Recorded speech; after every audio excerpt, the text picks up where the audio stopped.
Hello les accounts de One Piece, c'est Silver et Copper. Bienvenue sur Raftali, la chaîne dédiée à tout l'univers de One Piece. La force, la gloire, l'immortalité. Voilà ce que nombre de personnages de One Piece recherchent à tout prix. Et pour ça, ils sont prêts à tout. Ils attaquent tout ce qui bouge, ils font des sacrifices hors normes et sont même capables de trahir. Mais il y en a un qui n'a jamais recherché tout ça de sa vie. Il a juste toujours été au bon endroit au bon moment. Il a toujours été auprès de la personne à qui il a dédié sa vie. Et cet homme si sage, eh bien c'est Marco. Marco le Phénix, l'ancien second de Barbe Blanche. Et vous serez tous d'accord avec nous, il est plus qu'inoubliable. Il est légendaire, voire mythique. Toutes ces apparitions sont des masterclass. Toutes ces paroles ont une portée si grande que même maintenant, on se fait surprendre par leur réalité. Alors il lui fallait forcément une vidéo. En 10 choses à savoir sur le second le plus classe de tous les temps. Attention, cette vidéo contiendra quelques spoils, mais ils seront toujours signalés par nos soins. Il sera donc très facile de les passer. C'est quand même beaucoup mieux pour que vous puissiez profiter au maximum de la vidéo. Et ça n'est absolument pas passé inaperçu, n'est-ce pas? Et c'est bien normal, la Facetime arrive, et c'est concret. Le compte à rebours est lancé. Il reste maintenant moins d'un mois. On a pris un peu plus de temps que prévu pour déménager, construire le décor, isoler l'ensemble et pas mal de petites choses. Mais maintenant, c'est vraiment parfait. Alors on vous demandera de commenter, d'en parler à vos amis et de faire du bruit. Car après ça, Raftel sera une chaîne encore plus tournée vers les Nakama. Vous allez décider de quoi mettre dans le décor et bien d'autres choses. Mais un peu de patience. Et toi, jeune pirate sans drapeau, rejoins-nous dans cette folle aventure. C'est aussi simple qu'un abonnement pour toi, et nous, ça nous aide énormément. Allez, place à la star. Numéro 1, son histoire.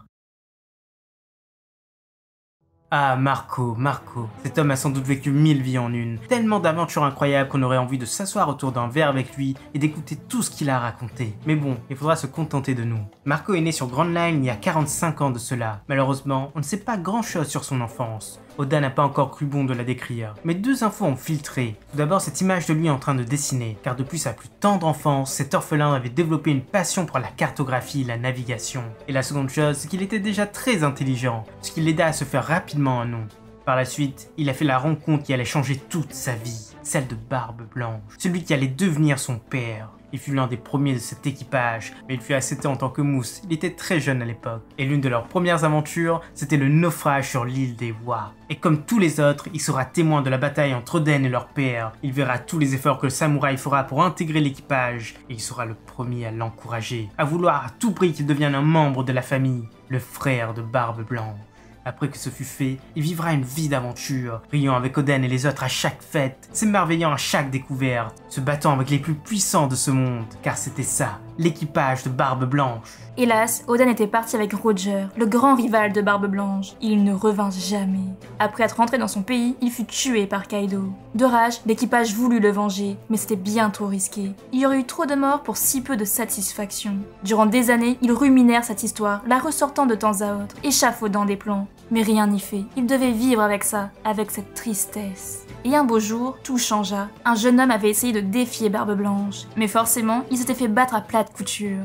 Mais Barbe Blanche avait prévu de faire de lui son fils, et durant de longs mois, il fut contraint à rester. Et il changea peu à peu. Et il devint un des frères, c'était Ace au point ardent. Marco et Tach étaient devenus si proches de lui, ils étaient tous liés. Ace fut nommé capitaine de la seconde flotte, et tout allait pour le mieux. Hélas, un autre membre de l'équipage assassina le capitaine de la 4e flotte. C'était Teach, et tout ça pour un fruit du démon. Ace de rage partit à sa recherche, mais comme pour Oden, il n'allait pas revenir. Barbe Noire captura Ace et le livra à la marine. Son exécution était programmée. Mais Barbe Blanche allait forcément intervenir. Lui et toute sa flotte débarquèrent sur les lieux, et ce fut un vrai carnage. Marco protégea tout le monde, mais se fit avoir par du granit marin, et ne put rien faire de plus. Il assista à la mort d'Ace, exécuté par Akainu, à celle de Barbe Blanche, tué par Teach, le traître. Mais son père avait déjà décidé de mourir ici, de donner un avenir à ses fils. Il ne voulait pas avoir de regrets. Et c'est l'arrivée de Shanks qui allait tous les sauver. Il empêcha la marine d'aller plus loin dans cette exécution. Et Marco, ainsi que tous ses frères, purent faire une sépulture pour ceux qu'ils aimaient. C'était la fin de la vie de pirate de Marco. Numéro 2, son fruit. Il y a pas mal de fruits du démon dans One Piece, tous assez intéressants, il faut l'avouer. Même si pour certains, il faut de l'imagination pour pouvoir s'en servir correctement. Mais pour Marco, c'est différent. Il possède un Zoan mythique, quelque chose tout droit sorti des légendes. Il n'a pas d'effort à faire, il est déjà parfait. C'est le Toritorinomi modèle Phénix, l'oiseau aux flammes bleues. On ne sait pas quand il l'a mangé, mais il l'avait déjà sur Wano. Grâce à lui, il peut survivre quasiment à tout.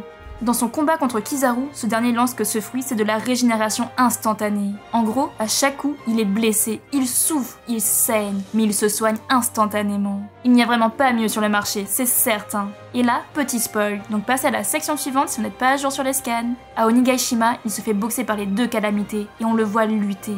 Peut-être l'a-t-il fait exprès, mais en tout cas, il le dit, il se fatigue. Il y a donc une limite à son énergie et à sa régénération. Il est aussi capable de soigner d'autres personnes, mais c'est un procédé moins efficace que sur lui-même. Partie 3, son père. Dans son équipage, il était vraiment très aimé. Tout le monde avait confiance en lui et reconnaissait ses valeurs, ses compétences. Mais ça n'a pas toujours été le cas, car quand il a intégré l'équipage, il n'était qu'un simple mousse. Mais il avait quand même de solides bases dans la navigation. Il avait déjà étudié le sujet malgré son jeune âge. D'ailleurs, sur sa vue de carte, cette info est martelée, à tel point qu'on se demande s'il n'a pas commencé en tant que navigateur. Ensuite, il était très intelligent, il est devenu un stratège, ce qui lui a permis de monter rapidement dans la hiérarchie. Et enfin, il est devenu médecin. Le moins qu'on puisse dire, c'est que son père en était très fier. Et il avait raison. C'était un peu le perroquet sur l'épaule du pirate. Numéro 4, le second. Comme dit précédemment, son père l'estimait, et du fait de ses nombreuses compétences, il est passé de jeune mousse à capitaine de la première flotte, le second de Barbe Blanche. Son ascension fut fulgurante, mais il le méritait. Il l'est sans doute devenu après le départ d'Oden, mais il ne voulait pas prendre sa place. Il a donc été affecté à la première flotte. D'ailleurs, la marine le connaissait bien, et Shanks le voulait pour son équipage. Il lui a demandé durant sa visite, à croire que tous les Yonko demandent ça aux autres seconds. Big Mom en avait fait de même avec King, mais lui, il dépote en tant que second. Pour nous, c'est le seul avec un flux plus impressionnant que celui de son capitaine. Le Gura Gura est bien, mais le Tori Tori modèle Phoenix, il faut dire quand même qu'il est vraiment excellent. Mais ça reste un avis personnel. Partie 5, les survivants. Après de nombreuses années en tant que second, la guerre au sommet a mis fin à cette vie paisible. Il dut prendre les choses en main, devenir lui-même capitaine des rescapés. Ensemble, ils devaient sécuriser les territoires qui sont tombés un à un face aux Yonko, mais surtout face à Teach. Lui, il les connaissait tous, et il les cueillait les uns après les autres. Une bataille s'engagea, la guerre de représailles. Mais l'ennemi était bien trop fort, et ils durent se rendre à l'évidence. Ils ne pouvaient plus être les pirates de Barbe Blanche. Tombèrent alors tous dans l'oubli. Étonnamment, Barbe Blanche ne lui fit absolument rien, alors que son équipage chasse les utilisateurs de fruits du démon rare. C'est assez particulier, mais une explication sera sûrement donnée plus tard. Numéro 6, l'inégalé. Marco a accompli un exploit quasiment inégalé lors de la guerre au sommet. Il s'est attaqué aux 3 amiraux et il y a survécu. Dans un certain sens, il les a même dominés. Il leur a mis la pâtée. On ne connaît que 3 autres personnes l'ayant fait. Barbe Blanche évidemment, et puis c'est un Yonko après tout. Puis Baggy, et oui, cette légende l'a fait. Il n'a jamais gagné, mais il l'a fait. Et enfin, Luffy. Alors oui, Marco est une légende, un vrai roi, mais il n'est pas le seul. Numéro 7, régénération. On vous a dit que Marco se régénérait? Ah oui, ok, on l'a déjà dit. Mais on ne vous a pas tout dit. Il se régénère totalement. Oui, totalement. Même son service 3 pièces se répare s'il est broyé ou sectionné. Et ça, c'est Oda lui-même qui l'a dit. Numéro 8, la retraite.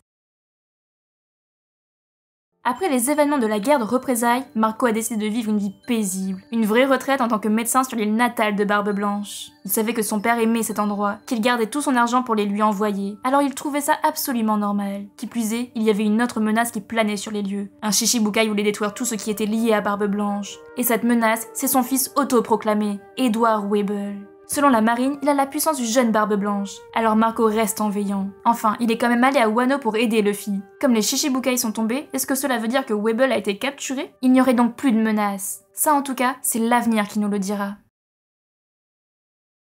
Partie 9, les inspirations. Pour les inspirations, eh bien pas de surprise, il n'y a pas vraiment d'inspiration. Marco est un personnage très original après tout. Sa forme, sa personnalité, ses couleurs, tout. Oda a fait un travail monstre. Il y a peut-être 2 petites inspirations. Premièrement, un ananas, ça se comprend, hein. Et le deuxième, c'est Marco Polo, un grand explorateur vénitien étant parti jusqu'à la Chine. À une époque où c'était très difficile. Et d'ailleurs, il a cartographié la route de la soie au mieux. Et comme vous le savez, Marco adore la cartographie. Numéro 10, les petites infos en vrac.